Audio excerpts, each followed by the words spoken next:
అందరికీ నమస్కారం అండి. ఆలియన్న congratulations. Sisla pre school Lohit గారి ఆధ్వర్యంలో ఈ స్కూలు ప్రారంభం అవటం చాలా సంతోషంగా ఉంది. మరియు శుభాకాంక్షలు అండి. మీకు సరదాగా మాట్లాడుతున్నారు కానీ మా వాళ్ళందరూ కూడా లైఫ్లో అన్నిటికన్నా తరగని ఆస్తి చదువు. మనందరం కూడా ఇక్కడ ఉన్న ఒక వ్యక్తికి ఒక భయంతో కూడిన గౌరవం ఎందుకు ఇస్తామో ఆ వ్యక్తి ఎవరో చెప్పండి. నో,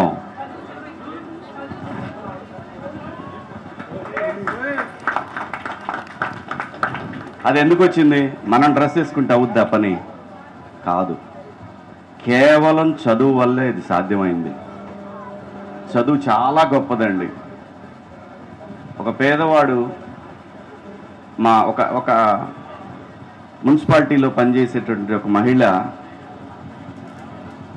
వాళ్ళ మనవాళ్ళని చదివించడానికి ఒకడు ఐపీఎస్ అయ్యాడు, ఒక కానిస్టేబుల్ ఐపీఎస్ అయ్యాడు. దీనంతటికీ కారణం చదువు. రాలేదనే బాధ, మేము చదువుకోలేదనే బాధ చాలా సందర్భాల్లో ప్రతి మనిషికి వస్తుంది.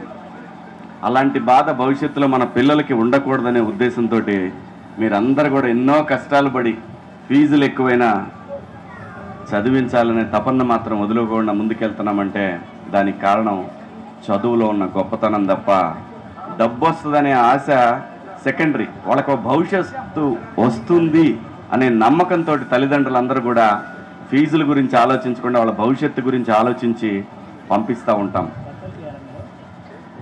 పిల్లలకి అంటే మనం చైనాని తీసుకుంటే చైనా ఇంగ్లీష్ నేర్చుకుందని కాదు, చైనా సొంత భాషలోనే ఈరోజు ప్రపంచంలో నెంబర్ 1గా ఉంది అంటే కారణం అది కేవలం వాళ్ళ సొంత భాషలో చదువుకోవటానే. అన్నిటికీ కామన్ ఏంటంటే చదువు, విజ్ఞానం, భవిష్యత్తు. అన్నిటికీ ఈ దేశ భవిష్యత్తు మనకు స్వాతంత్రం వచ్చిన దగ్గర నుంచి ఎంతోమంది మేధావులు చదువుకొని ఈ దేశానికి భవిష్యత్ తరాలకు ఏం కావాలని చెప్పి ఇంత దూరం తీసుకొచ్చారంటే దానికి ఒకే ఒక కారణం చదువు. చదువు అంటే నాకు చాలా ఇష్టం అండి. అది ఎప్పుడు తెలిసింది? డిగ్రీ అయిపోయి బయటకు వచ్చిన తర్వాత తెలిసింది ఏం కోల్పోయాం మేము అనేది. బట్ భగవంతుడి దయ వల్ల ప్రతి మనిషికి ఏదో ఒక అవకాశం ఇస్తాడు. అలా అవకాశం ఇవ్వటమే ఆర్టిస్ట్ అవటం జరిగింది. దాని తర్వాత నేనేదైతే కోల్పోయానో నా పిల్లలు దాన్ని కోల్పోకూడదని నా పిల్లలిద్దరిని కూడా ఒకటే చెప్పాను. నేనేం సంపాదించను నాకు తెలియదు, కానీ మీరు ఎంత చదువుకుంటే అంత మాత్రం చదివిస్తాను అని చెప్పి పిల్లల్ని తల్లిదండ్రులు అందరూ కూడా ఒకటే తెలుసుకోవాల్సింది ఏంటంటే చదివించండి పిల్లలు. ఇంగ్లీష్ అని ఎంటపడి చంపకండి. వాళ్ళని తెలుగులో కూడా చదువుకొని చాలామంది చాలా దూరం వచ్చారు. వీళ్ళందరూ కూడా అబ్దుల్ కలాం గారు కానీ ఆయన లోకల్ మీడియంలో చదువుకున్న ఆయన చాలామంది మేధావులందరూ కూడా ఇంగ్లీష్ నేర్చుకున్నారు. ఇంగ్లీష్ అవసరం, ప్రపంచంతో పోటీ పడాలన్నప్పుడు ఇంగ్లీష్ అవసరం. చైనా అది ఎప్పుడు ఆలోచించలేదు. ఇవాళ కూడా మనం చైనా వెళ్తే ఎవరో కూడా ఇంగ్లీష్లో మాట్లాడరు.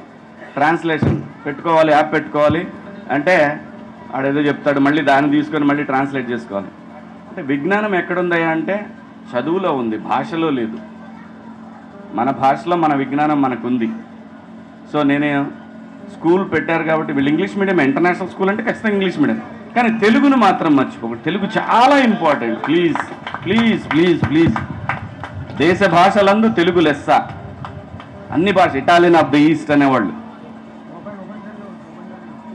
తూర్పు భాగంలో ఇటలీ భాష ఎంత వెస్ట్లో ఎంత గొప్పగా ఉంటుందో, ఎంత టఫ్గా ఉంటుందో అటువంటి భాష మన భాష. పిల్లలకి దయచేసి తల్లులు అందరూ కూడా అమ్మ మమ్మీ అనిపించడం కన్నా కూడా అమ్మ, మీరు మమ్మీ అనిపించాలన్నా రాదు, వాడికి మా అనే మొదలు పెడతారు ఎవరైనా సరే పిల్లలు. దయచేసి తెలుగు కూడా బాగా నేర్పించండి. రేపు పొద్దున ఏంటో తెలుసా, ఇంగ్లీష్లో ఎస్సే రాస్తే ఇన్ని మార్కులని వచ్చేది నాన్ డీటెయిల్లో. రేపు భవిష్యత్తులో తెలుగుకి రాస్తే 100కి 100 మార్కులు ఇస్తాం. ఏది 50 మార్కులు చదవండి మీకు 100 ఇస్తామనే స్థితి వస్తుంది.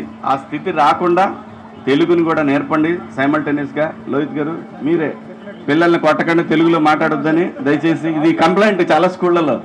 తెలుగులో మాట్లాడితే బయటికి పంపిస్తారు అమ్మ నాన్న పిలిచి, ఒరే మీకు ఫీజులు కట్టమే కూర యాడ నేర్పేవారు ఇంటికాడ ఇంగ్లీష్ మీద, మాకు రావాలి కదా. సో తెలుగుని మర్చిపోవద్దు, చదువును మర్చిపోవద్దు. ఎన్ని కష్టాలన్నా పడండి, తిండి తినండి, తినకపోండి, కష్టాలు పడండి, కానీ పిల్లల్ని మాత్రం చదివించండి.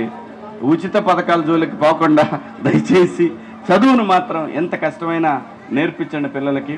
చదువుతో పాటు పిల్లలకి ఫోన్లు మాత్రం దూరంగా పెట్టి పేషెన్సీ నేర్పించండి. పేషెన్సీ, ఎడ్యుకేషన్, పేషెన్సీ, ఈ రెండు కూడా పిల్లలకి మీరు ఇవ్వలేనటువంటి అతిపెద్ద సంపద అది. Patience, education. Thank you so much.